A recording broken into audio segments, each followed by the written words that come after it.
জামাতে ইসলামের সম্মানিত আমির ডাক্তার শফিকুর রহমান তিনি বিএনপি প্রধান জনাব তারেক রহমানের সাথে সাক্ষাৎ শেষে তিনি স্পষ্ট করে বলেছেন যে তারা জাতীয় সরকার নির্বাচন পরবর্তী জাতীয় সরকার বিএনপির সঙ্গে জাতীয় সরকার গঠন করবেন এবং বেগম খালেদা জিয়া যে ঐক্যের পাঠাতন তৈরি করে গেছেন সেই ঐক্যের পাঠাতনে দাঁড়িয়ে আগামী দিনে রাষ্ট্র পরিচালনা করবেন। এখন আমাদের প্রশ্ন হলো, এই যে তিনি একটি অ্যালায়েন্সে আছেন, একটি সমঝোতায় আছেন, এটা একটি মৌলিক প্রশ্ন, আগামীতে জাতীয় সরকার হবে নাকি কোন সরকার হবে, এটা একটা মৌলিক প্রশ্ন। যেহেতু আমরা এদের প্রতিদ্বন্দ্বী, একটি প্রতিদ্বন্দ্বী শক্তির সাথে গিয়ে উনি নিজে ঘোষণা দিয়ে আসলেন তিনি জাতীয় সরকার করবেন,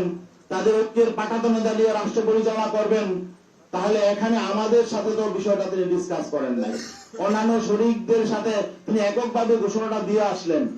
এখন আমাদের শঙ্কা হলো যে